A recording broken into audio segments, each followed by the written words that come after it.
Sziasztok! Szép estét vagy napot! Üdvözlök mindenkit a csatornán! Boldog új évet kívánok minden kedves nézőnek, hallgatónak! Kívánom, hogy legyen jobb az idei évünk a tavainál mindannyiunk számára. Ebben a mai videóban a hideg elleni védekezésről lesz szó.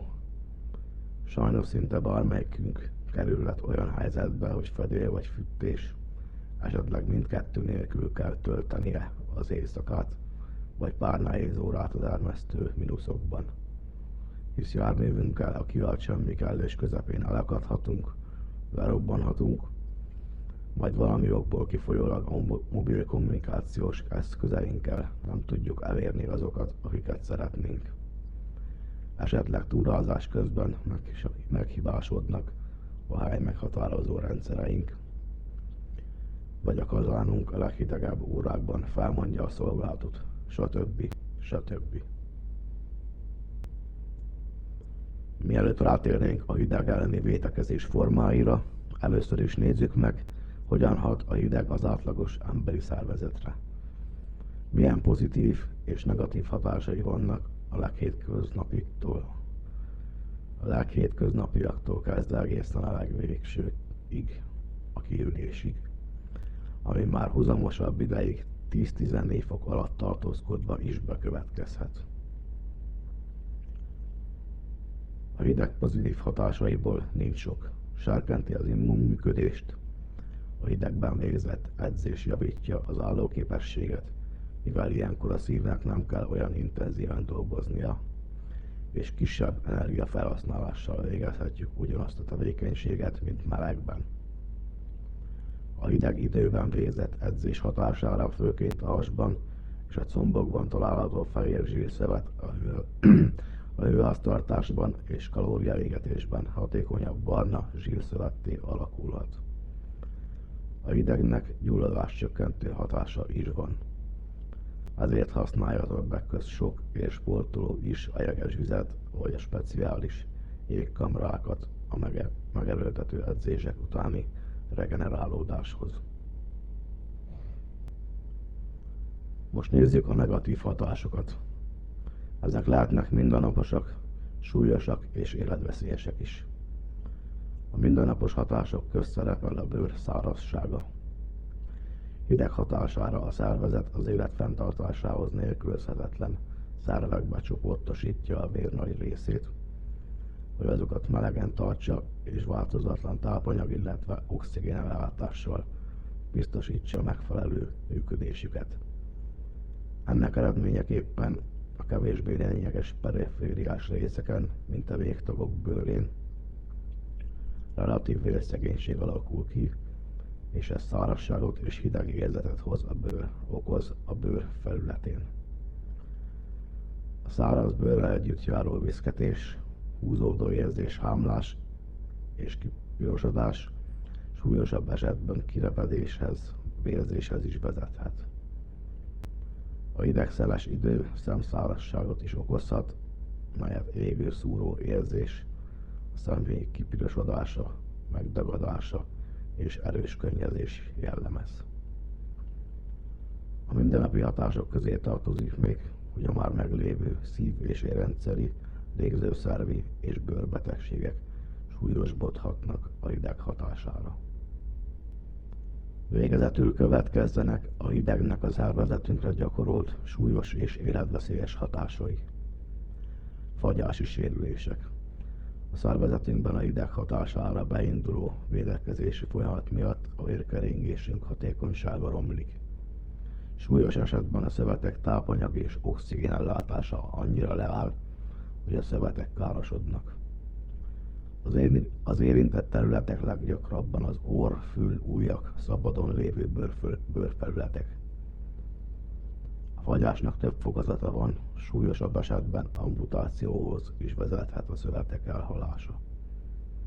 Komoly hidegben akár pár perc alatt is bekövetkezhet a fagyás, melynek első tünetei a szúró fájdalmas érzés, majd zsibbadás, érzéketlenség. A duzzadás, hólyagok megjelenése már komoly károsodásra utal.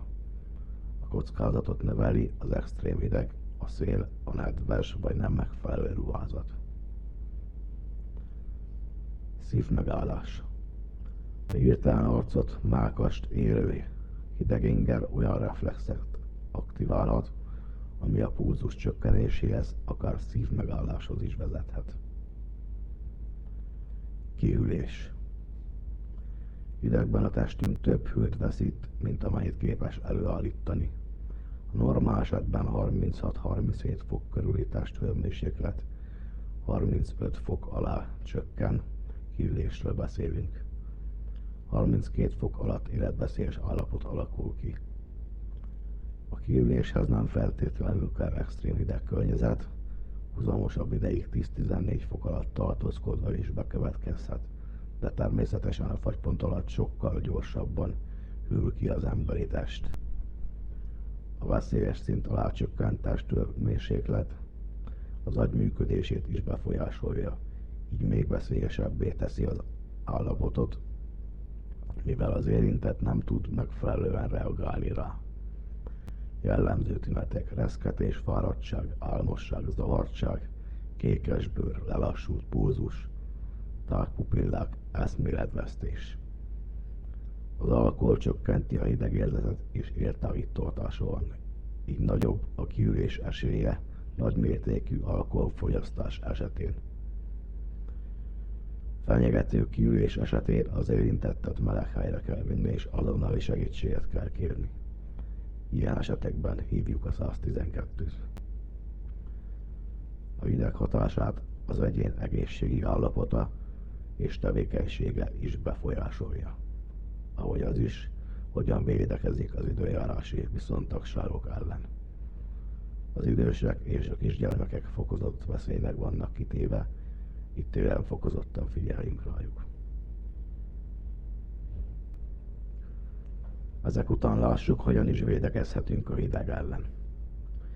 Nyilván majdnem a legfontosabbakat ismeri szinte mindenki. A réteges meleg öltözködést, sapkával, sállal meg a kesztyűvel, és a forró alkoholmentes italokat vagy leveseket. A leveseket, kávét, energiaitalt, esetleg energiaszeletet, proteincsokit, magyarót és egyéb olajos magvakat ajánlanám, inkább ha hosszabb utazásokra vagy túrázásokra megyünk. Negyed szatyornyi ilyen termék viszonylag kis helyen elfér. Be lehet szerezni továbbá egyszer vagy többször használatos izolációs fóliát, takarót vagy izolációs sátort, ami megvédi az emberi szervezetet a kiüléstől.